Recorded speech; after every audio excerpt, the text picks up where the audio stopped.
인생을 살다 보면 여러 가지 어려움과 위기가 끊이지 않고 밀려옵니다. 사람들은 이 어려움과 위기 앞에서 초조해하고 또 불안해합니다. 또 어떤 사람들은 인생이면 다 그렇지 뭐 그러면서 그냥 애써 무시하고 살아갑니다. 그러나 성경은 말씀합니다. 이 염려와 불안은 하나님이 기뻐하시지 않는 것이라고 말씀합니다. 그러면 진정한 믿음의 외적 표현이 뭐라고 생각하십니까? 믿는 사람들은 마음에는 놀라운 믿음의 비밀들이 있죠. 그런데 외적 표현은 뭘까요? 어떻게 사는 것이 믿음의 삶으로 살아가는 것일까요? 저는 그렇게 말씀드리고 싶어요. 여유 있게, 그리고 좀 배짱을 가지고 사시기를 바랍니다. 여유 있게. 이것이 바로 신앙인의 모습이라고 생각합니다. 어떤 상황에 직면하더라도 좀 여유 있게 사는 것, 그렇게 사는 것이 또 하나님이 기뻐하시는 삶이고요. 그러나 이 여유와 이 배짱은 맹목적인 낙관주의는 아닙니다. 무사안일주의는 아닙니다. 덮어놓고 무조건 그렇게 하라는 것은 아닙니다. 분명한 근거가 있습니다. 이것은 하나님이 함께 계시기 때문입니다. 그래서 하나님이 함께 하시기 때문에 나오는 여유와 은혜이죠. 하나님께서 나를 지켜주시고 나의 인도자가 되신다는 확신에서 나오는 그런 배짱이죠. 사도 바울은요, 고난을 많이 당한 사람입니다. 고린도서 11장에서 그렇게 이야기합니다. 내가 수고를 넘치도록 했다. 고린도서에는 사도 바울의 개인적인 신앙 간증거리도 꽤 이야기가 있습니다. 그는 그렇게 이야기합니다. 옥에도 갇혔다. 매도 수없이 맞아봤다.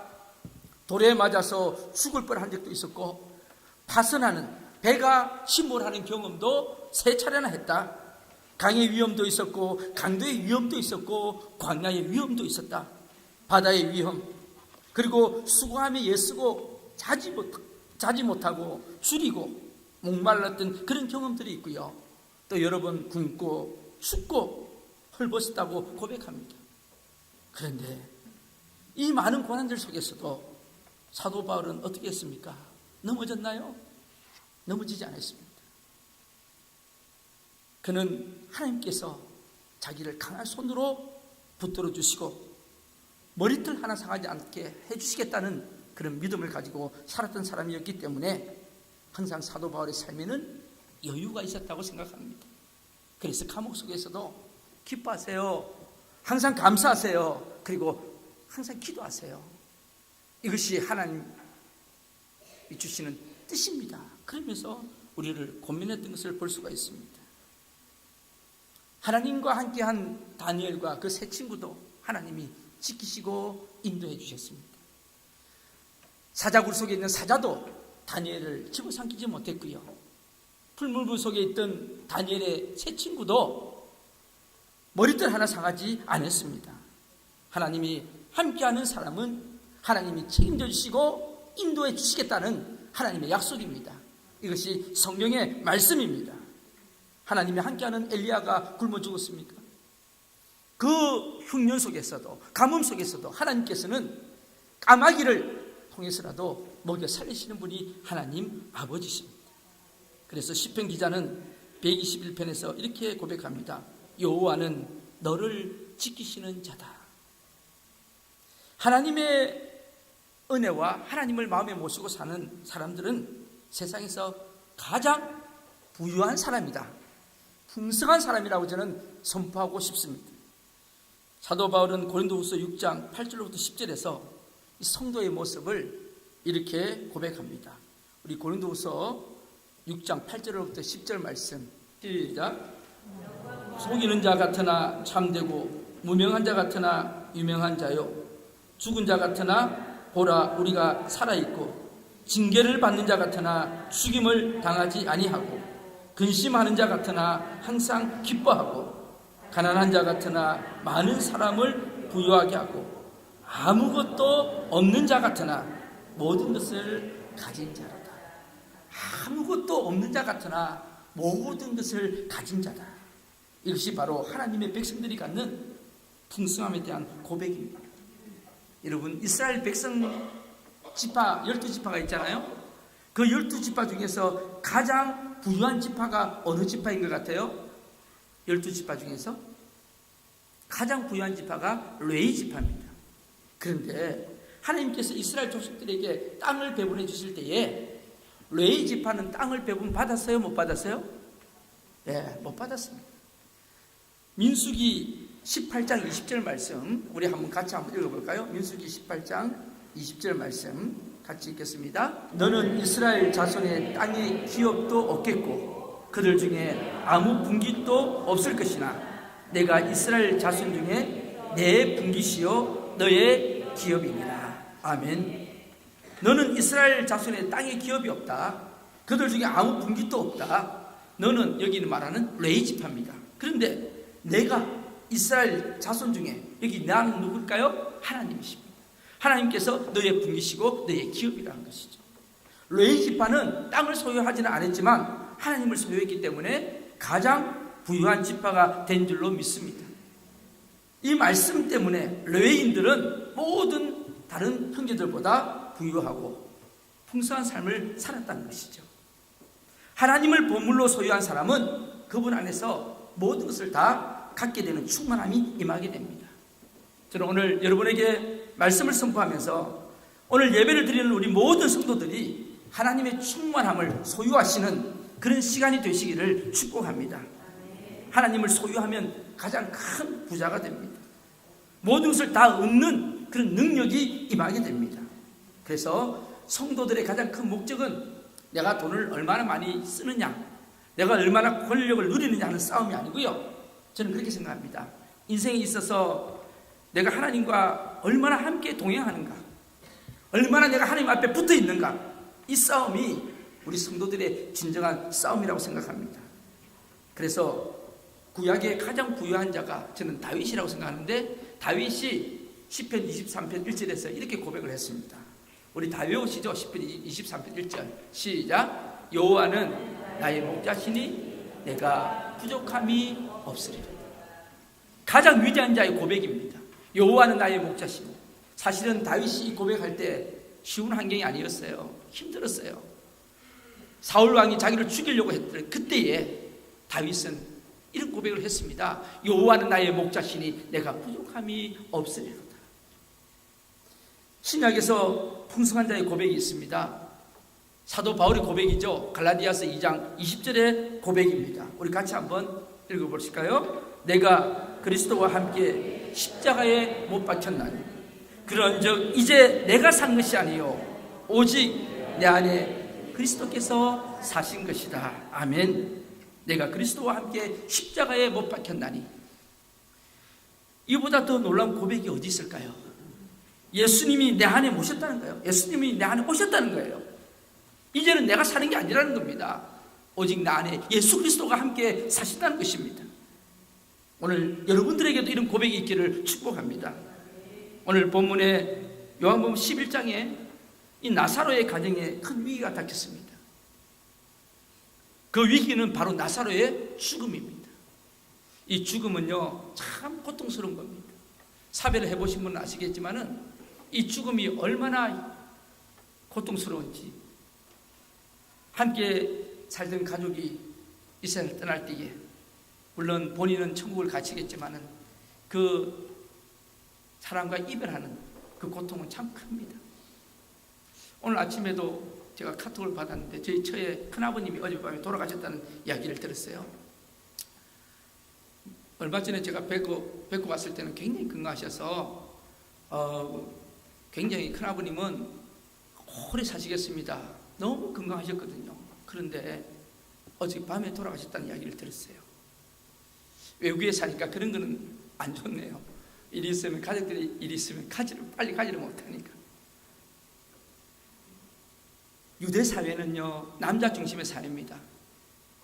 모든 권리와 책임은 가장에게 집중이 되어 있습니다. 한 가정에 가장이 없으면요 자신의 권리를 행사하는 것이나 권리를 보호받는 데서 제약을 받을 수가 있습니다. 오늘 본문에 보면은요 나사로의 가정에는 부모가 없습니다. 여러분 자세히 보세요. 나사로라고 하는 오빠와 마리아와 마르다 두 여동생이 살고 있습니다. 다시 말씀드리면 결손 가정입니다. 부모가 없습니다. 더 쉽게 말씀드리면 고아입니다. 부모 없이 자라고 있습니다.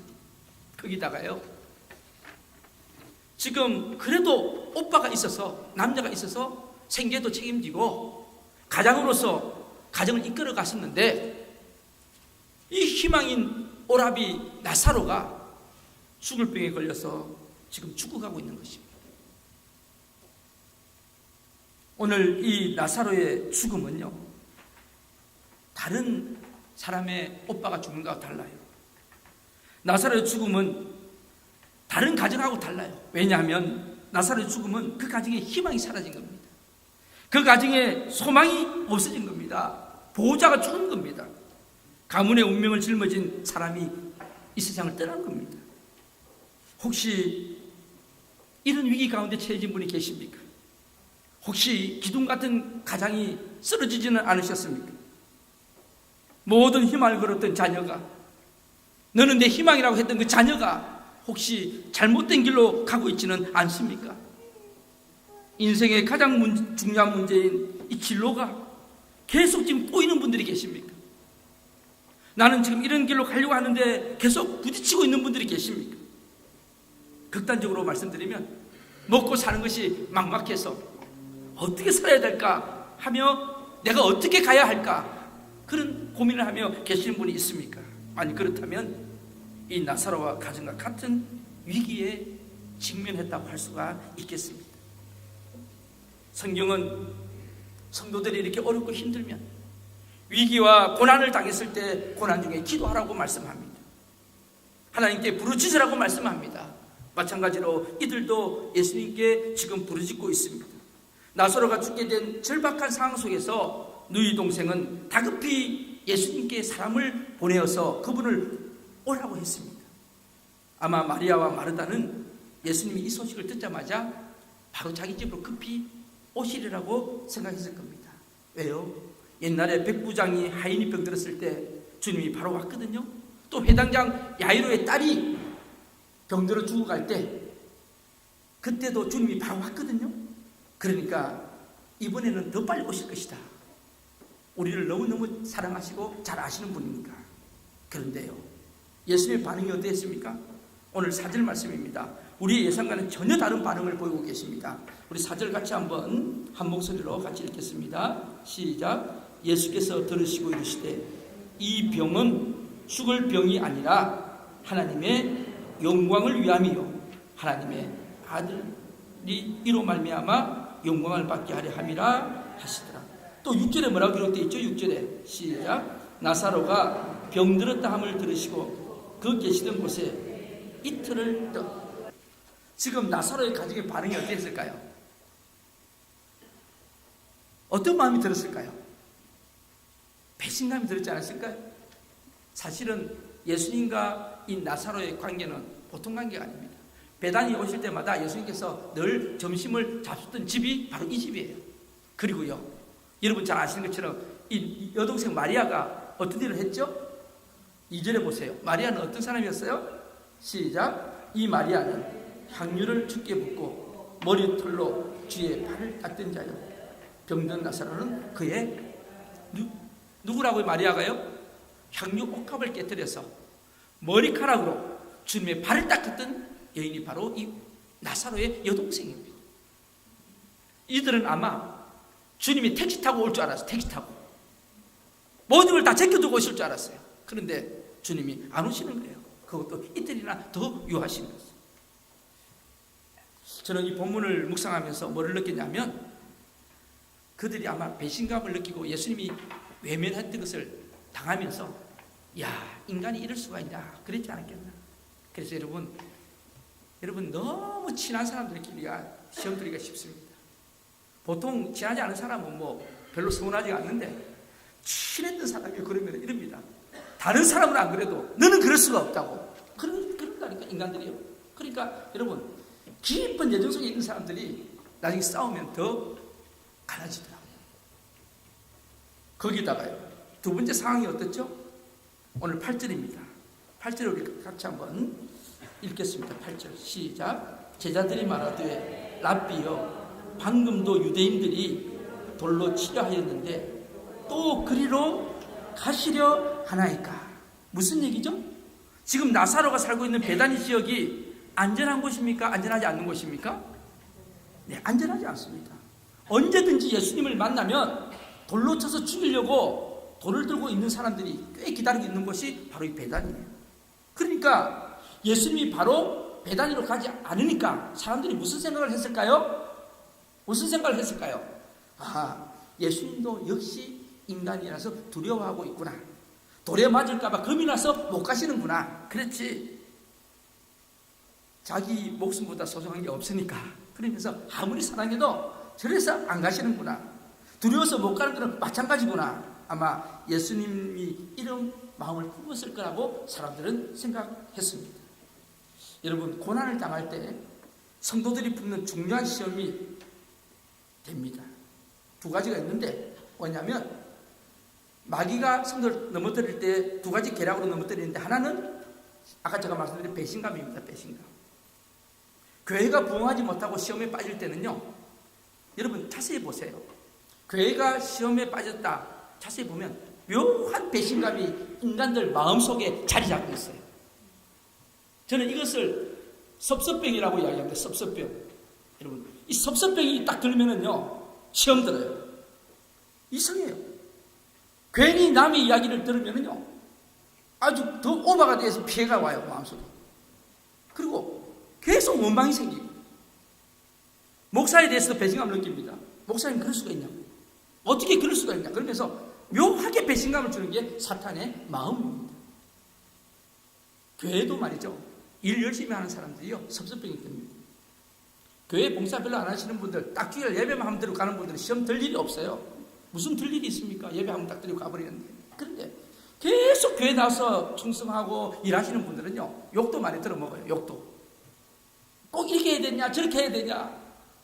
일 안 했으면 욕 안 얻어먹을 건데, 그렇죠? 그래서 여러분, 이 섭섭병은요 주님 앞에 바로 서려고 하는 사람한테 드는 사탄의 계략이라고 할 수가 있죠.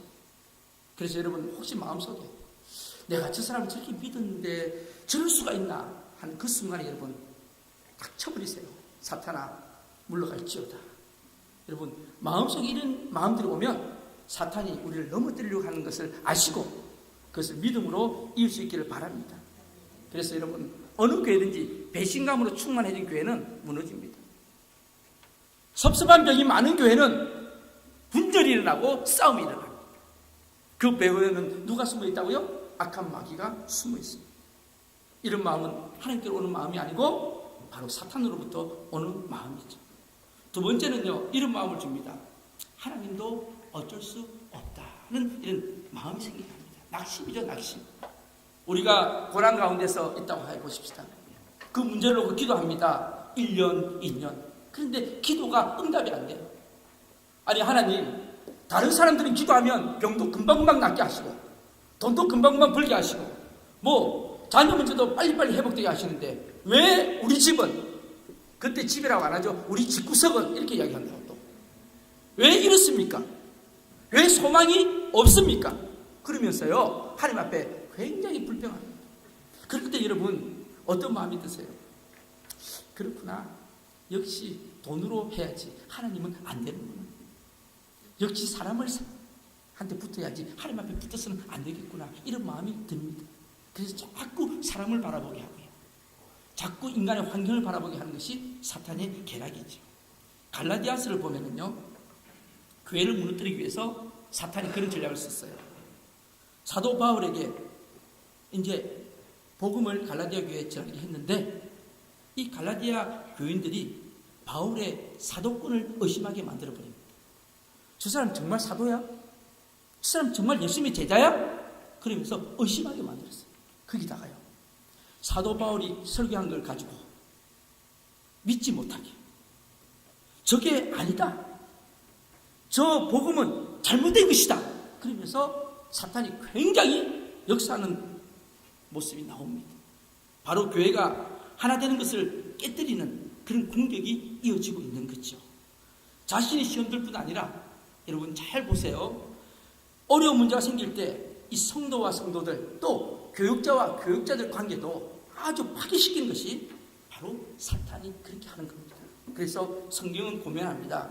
갈라디아서 6장 6절 말씀에 우리 같이 한번 읽어볼까요? 갈라디아서 6장 6절 시작. 가르침을 받는 자는 말씀을 가르치는 자와 모든 좋은 것을 함께 하라 그랬습니다.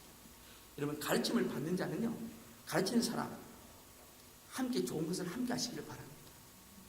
다시 말해서 목자와 양떼 사이에 조금도 틈이 나지 않도록 하나됨을 단단히 지키라는 하나님의 말씀입니다. 그래야지 마귀가 틈을 타지 않습니다. 지금 나사로 집안에 어려움이 생겼습니다.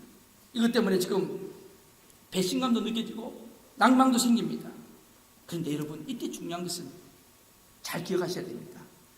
지금도 하나님은 나를 사랑하고 계신다는 거. 지금도 예수님이 우리 가정을 붙잡고 계시고 나의 기도를 지금 듣고 계신다는 그런 믿음을 가지시기를 바랍니다. 사도 바울은요 이렇게 선포합니다.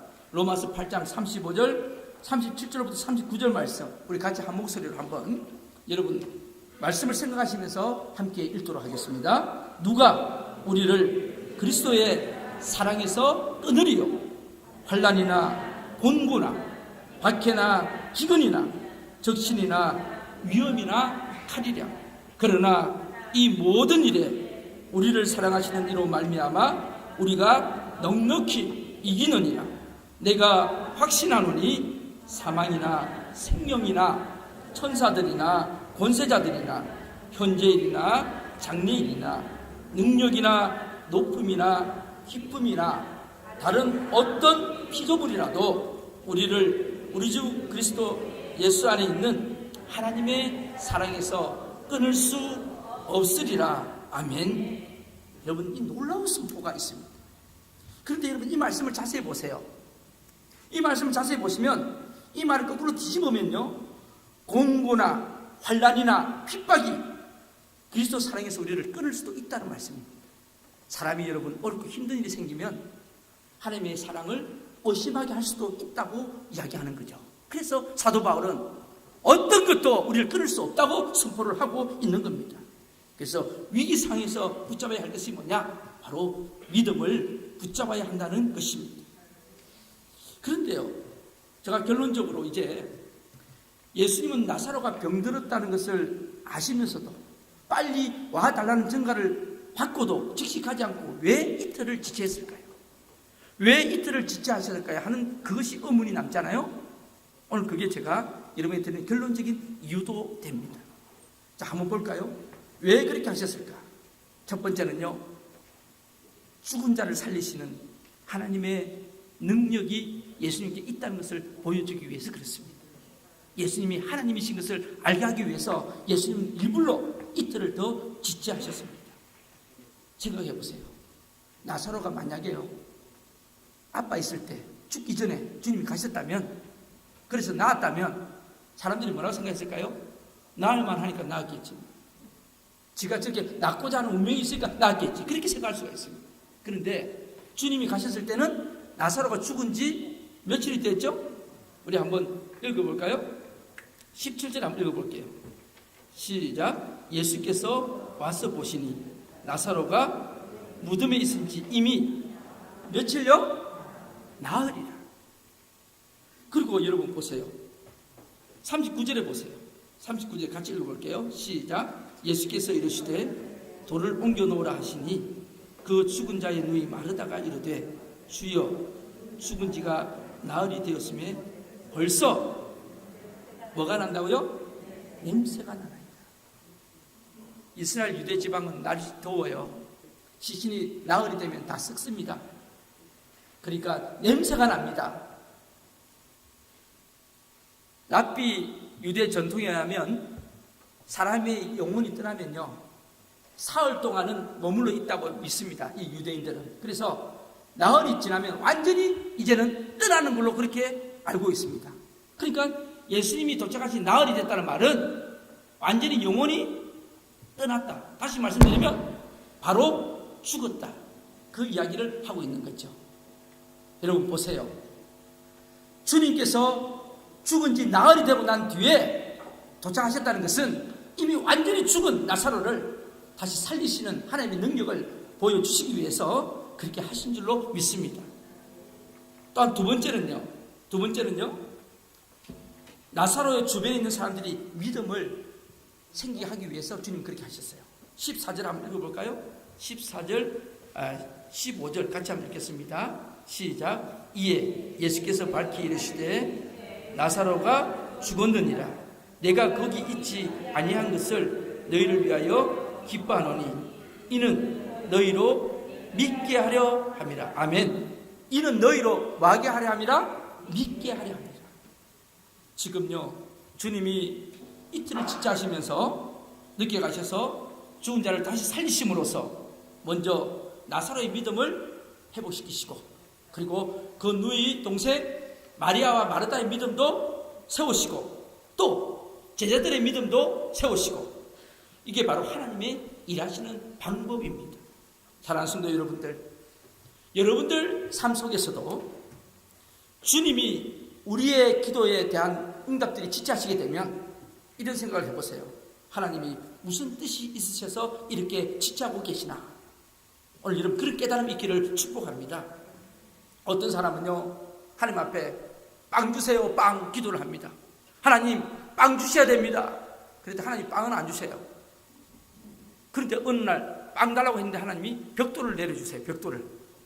그래서 이 사람이 아니 빵 달라는데 무슨 벽돌을 주십니까? 그러면서 벽돌을 발을 꽉 차다 보니까 발만 다쳤어. 그런데 여러분 생각해 보세요.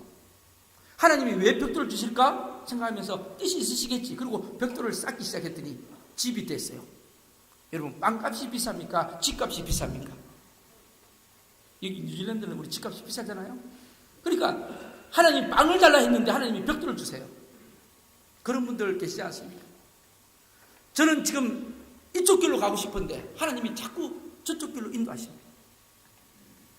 저는요, 한 번도 선교사가 돼본다는 생각이 해본 적이 없고, 이 선교사라는 선자도 제가 별로 관심 가진 적이 없습니다. 저는 평생 목적이 목회 열심히 해서 영혼들 구원하고, 그리고 목회자로서 그렇게 살 것이다. 저는 그렇게 생각했는데 하나님 어느 날 갑자기 선교사 파송식을 하게 하시네요. 무슨 뜻이 있을까? 제가 생각해 봤습니다.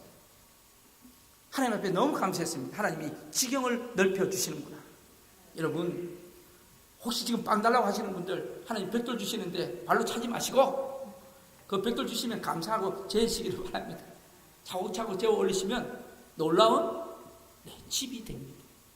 오늘 우리 청년들, 중고등부 우리 학생들이 있는데, 저는 여러분들에게 말씀드리고 싶은 것은 내 계획대로 안 될 때가 있어요.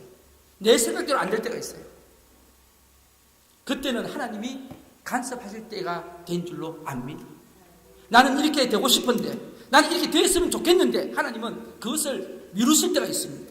그것은 하나님께서 놀라운 역사를 통해서 우리로 하여금 하나님의 크신 영광을 받으시기 위함인 줄로 압니다. 오늘 여러분 25절, 26절 한번 읽어볼까요? 같이 한번 25절, 26절 읽겠습니다. 시작. 예수께서 이르시되 나는 부활이요 생명이니 나를 믿는 자는 죽어도 살겠고 무릇 살아서 나를 믿는 자는 영원히 죽지 아니하리니 이것을 내가 믿느냐. 그들은 아마 이 말씀을 믿고 평생 살아갔을 거예요. 그렇죠? 아마 이 말씀을 꼭 붙잡고 죽을 때까지 살아갔을 거예요. 오늘 나사로도 다시 살아났다가 죽었지만은 그 남은 생애 동안에 아마 이 말씀, 나는 부활이요 생명이니 나를 믿는 자는 죽어도 살겠고 살아서 나를 믿는 자는 영원히 죽지 아니하리라, 이 말씀 붙잡고 살았을 줄로 믿습니다. 마지막으로요, 세 번째는 이 믿음의 놀라운 파급 효과를 얻으시기 위해서 그렇습니다. 45절 말씀 한번 보실까요? 45절 말씀. 예수님이 나사로를 살리시자 어떤 일이 벌어졌습니까? 45절 같이 읽겠습니다. 시작. 마리아에게 와서 예수께서 하신 일을 본 많은 유대인들, 하나님을 모르고 예수님을 아직 몰랐던 많은 유대인들이 믿음을 가졌다. 저는 여기서 뭐를 깨달았냐면, 우리 성도들 한 사람 한 사람의 그 어렵고 힘든 고난을 통해서 하나님은 놀라운 일을 펼치신다.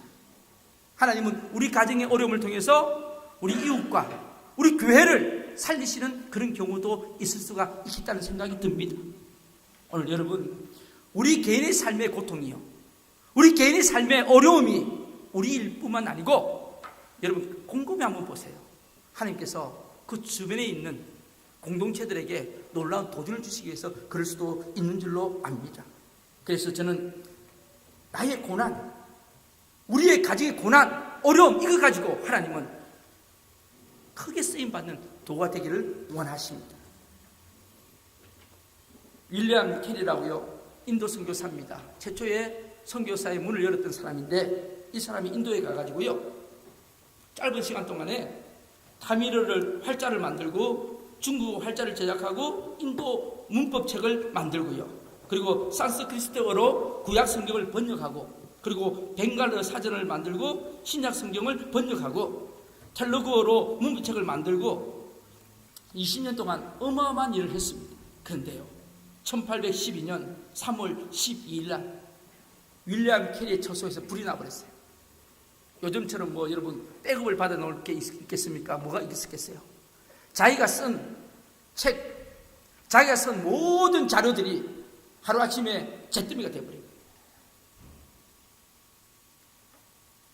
순간 순식간에 잿더미가 되고 20년 동안 했던 일들이 하루아침에 다 날아가 버렸어요.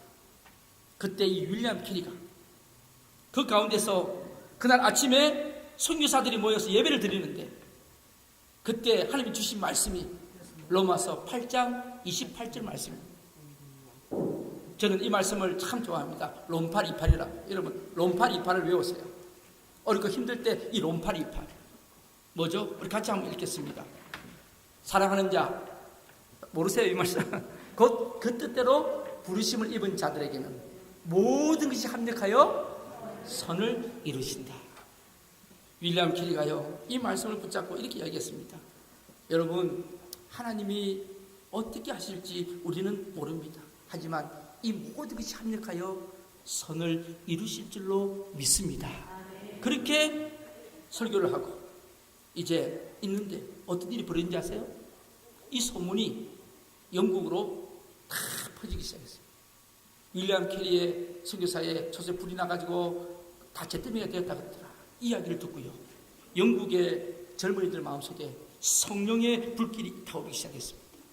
안타까운 사람들이 모여들기 시작했어요. 그래서 여러분, 바로 이 윌리엄 캐리 속에 있던 성령의 불길이 이 영국의 청년들에게 전해졌고, 그래서 선교사 지원을 하게 됐는데, 그때 헌신하게 된 사람들이 3,000명, 거기다가 인도로 직접 간 사람들이 500명, 이렇게 500명 중에 있어요. 여러 분야의 전문가들이 확보가 됐는데, 이 번역 전문가 50명이 합세해가지고 20년 동안 윌리엄 캐리가 이루었던 일을, 하루아침에 잿더미가 되었던 그 일을 2년 만에 50명이 복구를 하게 됩니다. 옛날보다 더 완벽하게 복구를 하게 됩니다. 그리고 이전에 10명밖에 없었던 선교부 사람들이요, 수백 명의 선교사들이 몰려가지고 인도 선교가 활성화되고 선교의 문이 열리는 그런 은혜를 하나님이 베풀어 주셨습니다. 여러분, 하나님이 어느 때는요, 하나를 무너뜨리십니다. 여러분, 하나를 아픔을 주십니다. 근데 그 아픔을 가지고 하나님 앞에 기도하고 하나님 앞에 나가기 시작하면은요, 하나님께서는 다른 큰 것을 세워주신 줄로 믿습니다. 하나님은 한 문을 닫으시면 다른 문을 여시는 분이 하나님 아버지십니다. 여러분, 사방이 다 막혀 있습니까? 동서남북이 다 막혔습니까? 절망이십니까? 하늘을 보세요. 하늘을 보시면요, 하나님이 보이기 시작합니다. 오늘 저와 여러분들이 우리 삶을 통하여 하나님 뜻이 어디 있는가를 발견할 수 있기를 바랍니다. 그래서 오늘 말씀의 제목이 뭐예요? 말씀의 제목이 뭐예요? 고난 속에 뜻이 있습니다. 우리의 고난 속에 하나님의 놀라운 뜻이 있는 줄로 압니다.